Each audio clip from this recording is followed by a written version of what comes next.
Hi, folks. It's Voss here from the Chris Voss Show.com, the Chris Voss Show.com. Hey, we're coming in another great podcast. We certainly appreciate you guys tuning in. Be sure to go to youtube.com/Chris Voss. Go to goodreads.com/Chris Voss to see everything we're reading, reviewing all over the internet, everywhere. Also, go to our LinkedIn group. It's 132,000 strong, and our LinkedIn newsletter is killing it over there. Go check that thing out and subscribe to it. It's been really kind of interesting how LinkedIn's kind of turning into something, it looks like. Maybe everyone's sick of Facebook or they're just going over there. That or they're just looking for a job, one of the two. Anyway, guys, we have an amazing gentleman on the show today with us. His name is Saul Colt, and he is the founder and creative director at The Idea Integration Company. In his career, he's being named of one of iMedia 25's internet marketing leaders and innovators, as well as being called one of Canada's best community builders and experiential marketers. I'm going to put the A on there for the Canadians. New York Times bestselling author and internet pioneer Chris Brogan once refers to Saul as exactly who you want representing your company, and that message has been echoed by media properties ranging from Inc. to Forbes magazine. Saul has had many career highlights, including being selected to be the first international employee of Zipcar and the person responsible for the launching of Zipcar into the Canadian marketplace. He was the first marketing person and key part of the growth of FreshBooks.com, the number one cloud accounting service for small business owners, as well as the leadership roles at Rogers Communications and the first chief evangelist of Zero.com. If that wasn't enough, Saul was also a professional speaker and consultant specializing in word-of-mouth marketing, stunt marketing, social media, customer service, community building, and business courage. Welcome to the show, Saul. How are you? I'm really good. I feel like we should end the show right there. It's not going to get any better than that introduction. Oh, come on. We're going to find out more about you. It's going to get way better than my boring read of bios. I do the best. You know, we give it the pump shot, if you will. So give us your plugs, your .coms, where people can find you nowadays on the webs and find out more about you. Sure. So if you're interested in me personally, you can find me just about anywhere at Saul Colt, SAULCOLT. And my company is The Idea Integration. The Idea Integration Company. And the URL is theideaintegration.com. There you go. So in describing yourself, we kind of went through your bio, but what would you describe yourself as being nowadays, or your title, or maybe your mission, like maybe purpose? Okay, so I think titles are all BS. I don't know if we can speak frankly on the show. I'm CEO of the world, so yeah. Titles are mostly nonsense, but because I founded the company, I guess I'm the founder. But what the Idea Integration Company is we're a non-traditional marketing and advertising agency. We don't do the things that are real commonplace, the pay-per-click, the SEO, all the stuff that just sort of bores people and personally I have no interest in. We do this stuff that really builds fans for companies, and we do marketing stunts. We do, I tell people we're not a PR agency, but we do the things that feeds the PR agency all the things that they need to talk about. So, we were the first agency to ever use real clouds, or I guess simulated clouds, to promote a cloud-based software. We use skywriting to promote a cloud-based software company. We've done cross-country, tours where we've, hit 18 cities in 21 days and basically didn't shower for a month just so we could meet a bunch of customers and shoot, brand videos for all these customers and have breakfast, lunch, and dinner with customers. We I say we do spectacle stuff, and we've been in business since 2008, and the stunts and the spectacles and the creative marketing is what's gotten us to now. And the reason we're talking today, or the reason that people are excited about our brand again, is taking another step in our company. We recently not only reunited, but we brought the entire creative team from Mad Magazine and a few people from The Simpsons back together as a unit.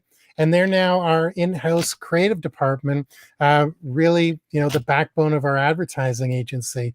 Cool.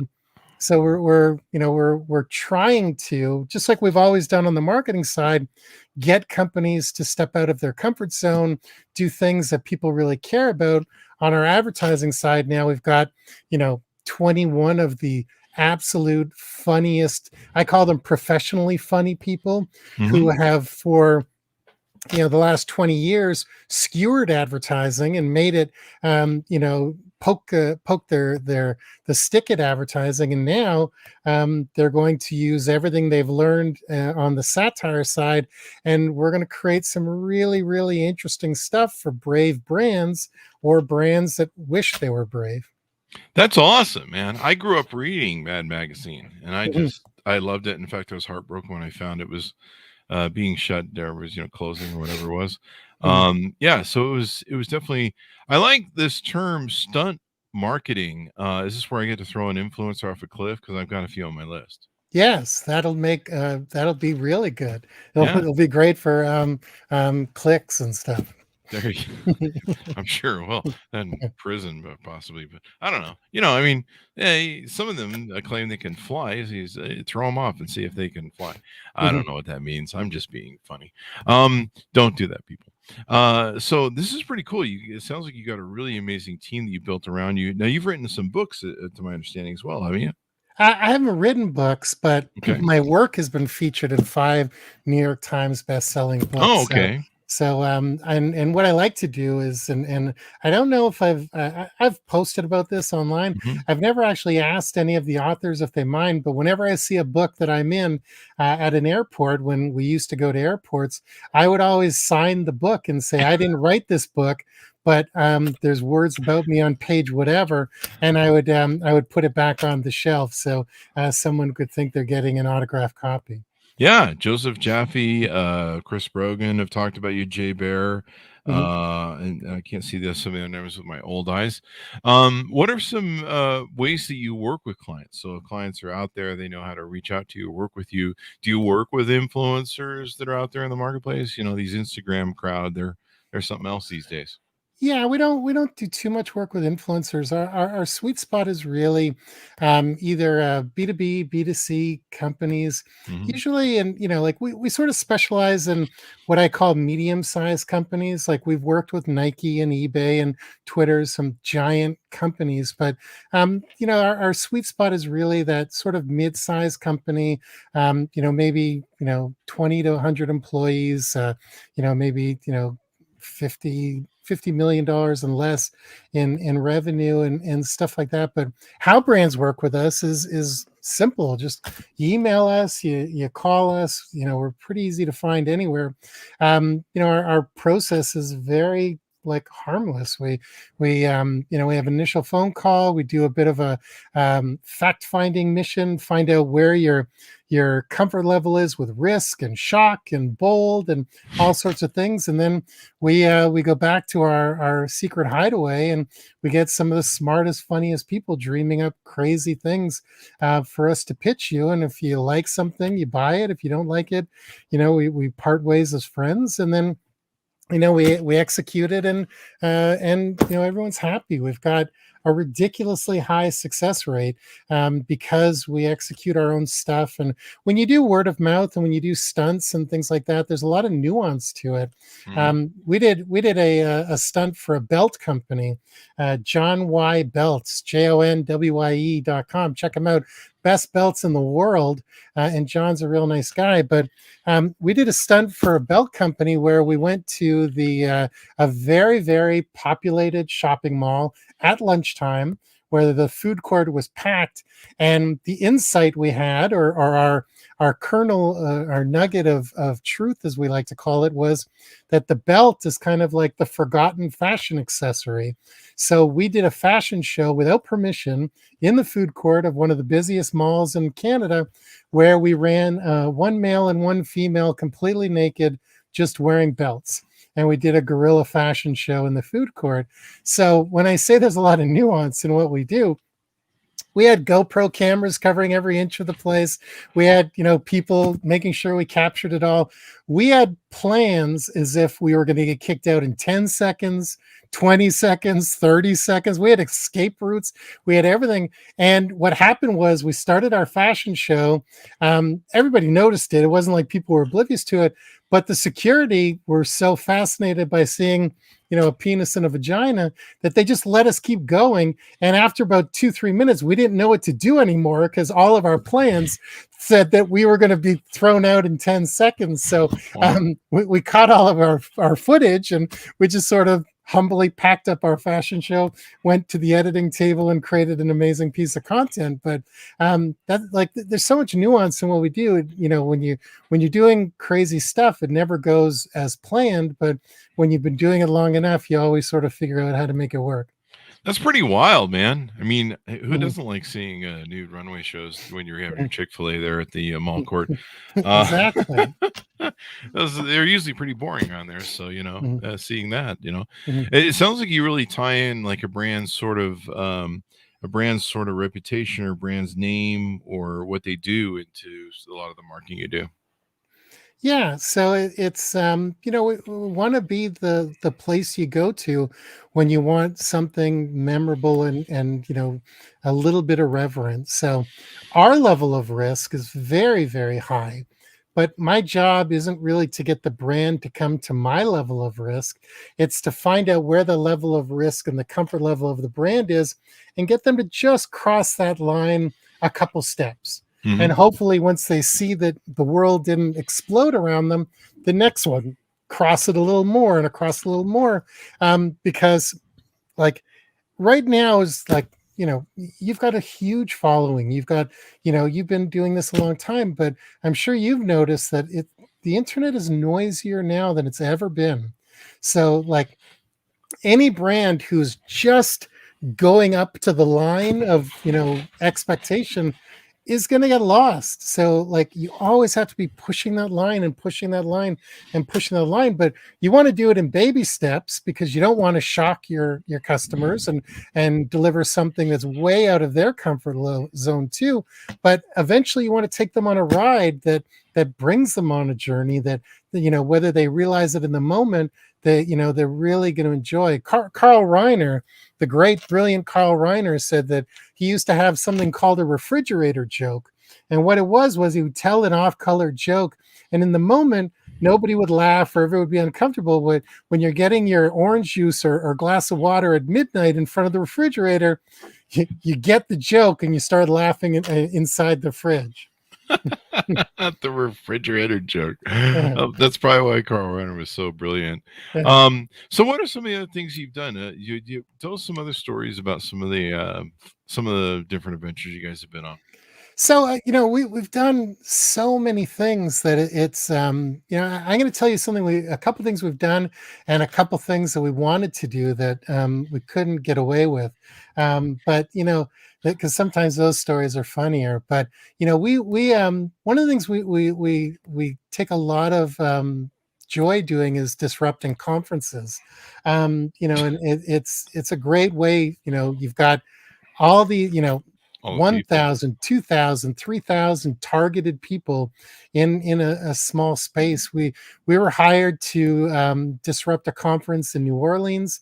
They're mostly tech companies, startups, and things like that. But we hired a authentic New Orleans brass marching band, like the ones they use for those like street funerals and stuff like that. Mm-hmm. Yeah. And because it's always around finding an insight or the kernel of truth and sort of working backwards. So we knew that these people were going to spend 4 or 5 days in a convention center and probably not see that much of New Orleans. So we brought New Orleans into the conference center and we hired this marching band and we hired I'm blanking on the name. It's like the most famous beignet store in New Orleans. But anyways, Cafe Du Monde. We got them to bring us like 200 beignets, and we created a parade all through the conference. And the people marching were wearing branded merchandise from the brand that had hired us. And we're handing out beignets that are in branded bags and the whole thing. And we weren't a sponsor of the event, but most people left thinking we were the title sponsor of the event and probably underwriting the whole thing. Other things we've done at conferences, we hired a magician to basically levitate in front of the front door of the entrance to a QuickBooks conference. Hopefully QuickBooks isn't a sponsor of the show, but we had a magician levitate in front of the front door, and every person that showed up, we were there like 5:36 in the morning. Everyone who showed up got their picture taken with the magician. It slowed the line down to actually get into the conference. He was wearing a t-shirt for the brand, the competitor of QuickBooks, Xero, that we were working with. And three amazing things happened from our simple little thing of planting our magician out front. Inside the convention center, they had digital walls, like for all the Twitter mentions, and the logo of our client was displayed far more than the logo of the sponsors. And Magic Johnson, the Lakers great, everyone loves Magic. He was the keynote speaker in the morning. He stood up on the stage. The first words out of his mouth were, "What is Xero?" Because he kept seeing this logo everywhere, and he didn't think he was a thing. So you could say, ever. yeah. So some of the things we do, like they're simple ideas that are hard to execute. They're hard ideas that are harder to execute, but they always have a big impact. People love them. One of my favorite ideas that we got so close to doing, we planned it down to the second, and then the brand sort of I won't say chickened out, had reservations, but I'm like, I'm closer to 50 than I am 40, and I remember as a kid that there was this guy so I live in Toronto, Canada. There was this guy who climbed the CN Tower and from the outside, and they called him Spider-Man, and he's climbed a bunch of buildings. His name is Dan. I think it's Dan Goodman. I forget now, but anyways, I tracked this guy down, and I had this crazy idea. There was a cigar company that was looking for something just crazy to do. They didn't care that it tied back to their brand. They didn't care. They just wanted to be on the news. So I tracked this guy down. He was living in the Philippines. We were talking through WhatsApp, and he agreed to come. We were going to fly him to Los Angeles, and he was going to climb the biggest building in Los Angeles. And when he got 3/4 of the way up, we built this thing. Like, we didn't literally build it. We built the plans, and we found someone to build it for us. It was going to be like his backpack was going to have suction cups on it, and he was going to place the backpack on. It was a flat glass building, and we were going to set off a tiny little charge, like an electric charge, and his backpack was going to be this giant flag with this company's logo. And in the plan, we were going to call the police on ourselves, so the news copters would show up. We had a line item in the budget to bail him out of jail. It was such an elaborate, like, if I put my concentration to like heists, I could probably be rich, but instead I use it for mischief.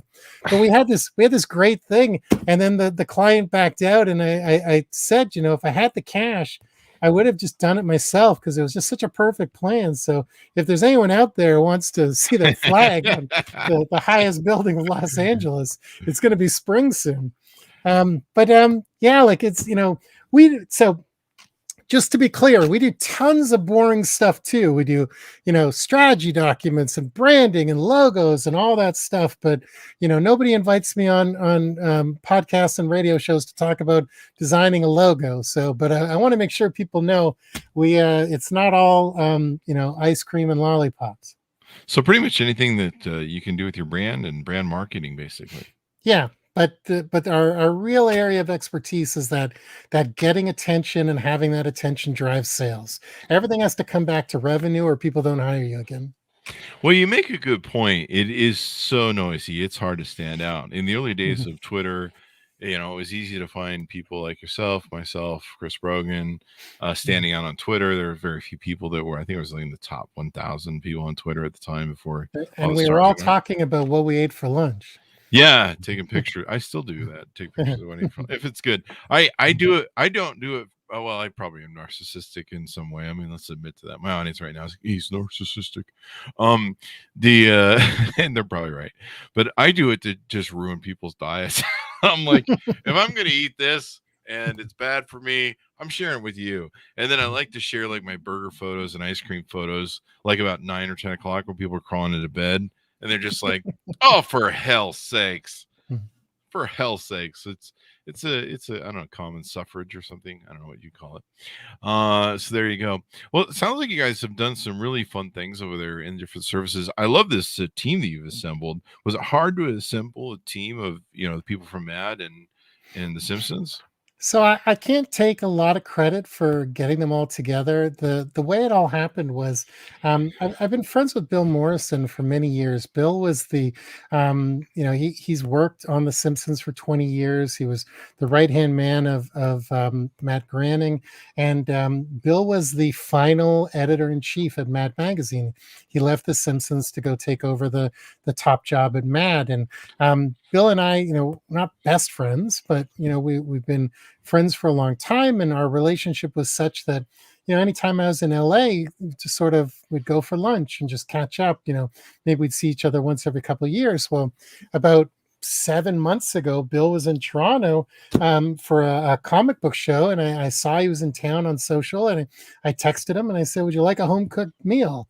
And he said, "Yeah." So, picked him up, made him dinner. We started chatting about sort of what life post Mad is, and we over dinner we just kept talking about how like he's been working with the team, and it's great, but he'd really love to bring them all back together because it's such a well-oiled machine, and they're kind of looking for opportunities to work together, but everyone's kind of working like sort of like one-offs and things like that. And I'd been looking for something to shake up my business.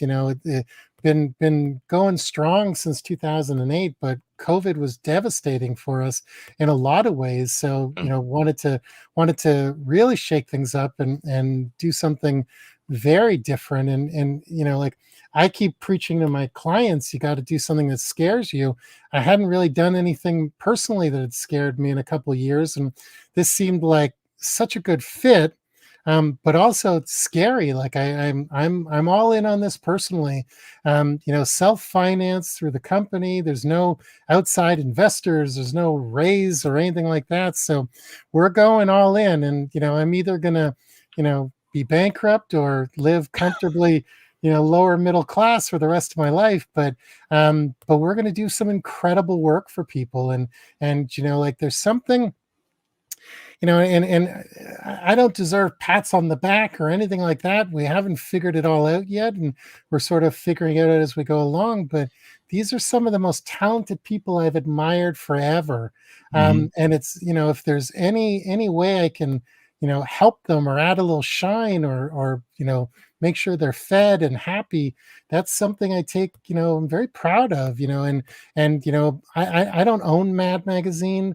We don't own the brand. The brand is the brand, but I'm self-appointing myself as the caretaker of the Mad sensibility, because that is what we're really trying to keep alive. Mad was about teaching people to sort of question everything, and Mad was about holding a mirror up to society, and that's kind of what advertising was supposed to be founded on. And so we're really trying to do some really, really cool things with some really talented people. Yeah, I mean, these guys were funny. I mean, super funny. I don't even know why did Mad Magazine close down? I mean, was it just age out? Well, people don't read magazines maybe anymore. I don't know the exact story. Mhm. So in fairness, it's actually still publishing. They don't do any new material. So Oh. once a year or twice a year, like they just released something called Mad in the 90s, and they basically just recycled a bunch of like 90s movie parodies and stuff like that. But there is no Mad like team. There's no people working at Mad Mhm. as far as I understand. But maybe it's one of those things that just sort of aged out, or just sort of ran its course. 75 years for anything is pretty impressive, but Yeah. I still think that there's a spot in the world for Mad and The Simpsons, because it's not just Mad who's on our team. We've got a handful of people from The Simpsons who've come down. And when you talk about these people are really, really funny people, I'll tell you a quick story. We produced a 3-page comic strip, kind of about how the relationship came together. I've already told you about it, so I won't bore you with the story again. But I wrote the first draft of that comic just to move the project along and make sure we were hitting timelines. And then we handed it over to Ian Boothby, who's a member of our team and a writer on The Simpsons. And when he brought the script back to me, I think maybe 10% of what I wrote was still in the script, and it was 100 times funnier. There is a difference between funny people, which I consider myself, and professionally funny people. And and I think that difference is really important for people to grasp. Like, a great example, I don't know if you saw this, maybe you did, maybe you didn't, but I don't know, 2-3 weeks ago, Pabst Blue Ribbon put out a tweet that said, dry January, question mark, try eating ass. And it's like, it's like, whatever. It's obviously like a kid who's running their social media, probably didn't get permission for that. They took it down like 2 hours later, but social media as it is, there's 1,000 Yeah. screen grabs Everyone's got and stuff that. like that. So, eating ass, it's it's a funny concept.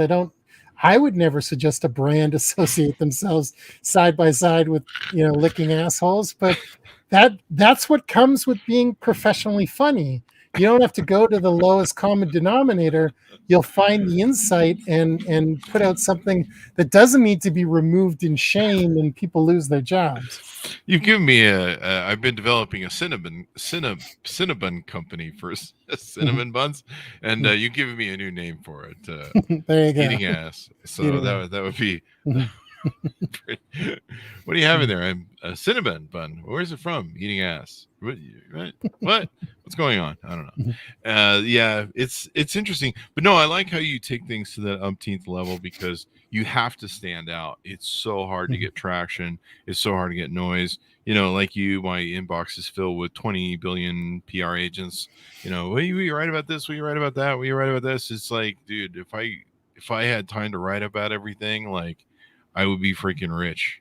I'd have to be rich to write about everything or hire people to cover it. But yeah, you just can't cover it. And events I love your ideas of events. I mean, I go to so many events, well, now that the COVID virus is over, hopefully, CES and different things. And it's really hard to stand out because it's all kind of the same. And you're just but what a captured audience, though, to hit upon. Yeah, it's like you could try your best to find these people all around North America, or just wait till they all come to you. But you have to really do something amazing for people to care, to notice, to jump on, and follow a parade, all sorts of things. One of the funnier things I've done, or cooler things I've done, and a lot of the stuff we do is kind of like ask permission or ask for forgiveness later. I don't know, whatever the cliche is. I like the way you think. Yeah, but at CES, maybe you saw this, but I guess it was 2018, I think. We were working with a company called Whoosh, who you've actually had on the show. I saw when I was doing my research on appearing here. We went and put a 11 by 17 sort of like removable sticker on the back of every bathroom stall in CES. So there was about 900 bathroom stalls, and the sticker was telling people how their phone is dirtier than the toilet they're sitting on, and if they come to booth number whatever, they can get their thing clean. So by hiring a bunch of college kids and going around and stickering every toilet, and we made sure that the labels were removable. They weren't like permanent sort of adhesive. We got written up in Ad Age. The the booth was crazy busy. They booked, multi-millions of dollars of orders. And, it all, like, again, it all comes down to being able to, this isn't my line. This is a line by the great Andy Nelman, but he says, I've got the guts, you don't. That's sort of how we roll. Like, nothing is off the table. It's like, we'll always come up with something incredible. We just make sure that it fits into your brand and doesn't, we never want to offend people. We never want to, sure. Our job is to cross the line, but cross it, in a way that you can't not come back from, or in a way you can come back from, whatever it is. Yeah. You don't want to be that too far over the line where you never come back. So this has been awesome. The funniest things, and I'll just one more minute. The funniest things are the stuff that really make people shake their head. We were doing an event at South by Southwest. I don't know how many years ago. It's a number of years ago, but our party was the day after Whitney Houston passed away. Mm-hmm. And part of the way to really capitalize on these things is to quote, everyone's favorite shoe company. You got to just do it. Like, just do it. So Whitney Houston passed away on a Tuesday. We hired a Whitney Houston impersonator to sing at our party Wednesday night, a day after she passed away. And we introduced her. We just go, ladies and gentlemen, a surprise for you, Whitney Houston. And we never broke character. As far as everyone was concerned, she was Whitney Houston. Half the room knew she was passed away. Half the room thought they were seeing Whitney Houston. And lots of people were taking pictures because they were like, man, this is a ballsy move. And when I was negotiating with the singer, the performer, the lady wanted to charge me double because Whitney just passed away. I go, I'm the only person with the balls who will hire you. That's right true, now. You got to give yourself a 6-month break. Did you put her in a tub? I did not put her in a tub. Where she was in a long flowing gown. Oh, I'm getting emails now. That's okay. Too soon. It's only been 9 years. 9 years. I think I have to wait till 10. Is that the legal requirement? Maybe. There you go. Well, it's been wonderful to talk to you, Saul, and get to know your company and what you do. Anything more you want to touch on or tease out before we go out? I'd love, any brands or really anybody who is looking to do something interesting and stand out. It's like, don't be intimidated by some of the stories I've told. These are my favorite stories, but we do all sorts of stuff. And man, I can't stress enough how, sort of magical it is to work with the Mad Team and the people from The Simpsons. So even if you don't want to, do skywriting or anything that crazy, there's some real opportunities to do some really cutting edge and memorable work for your brand with our team. And I hope you'll reach out at theideaintegration.com. There you go. Thank you very much, Saul, for being on the show. We really appreciate it, man. Yeah, no, I appreciate you having me. I know that this is not an easy spot to get, and you get lots of requests. So I'm truly grateful you picked us. Thank you very much, Saul. And thanks to my audience for tuning in. Go to goodreads.com/Chris Voss. Go to youtube.com/Chris Voss. See everything we're reading and reviewing. All of our groups on Facebook, LinkedIn, Twitter, Instagram. Just search for them. Go see our big group on LinkedIn, 132,000 people, and follow the newsletter. It's pretty darn cool over there. Thanks to everyone for being here. Stay safe. Be good to each other, and we'll see you guys next time.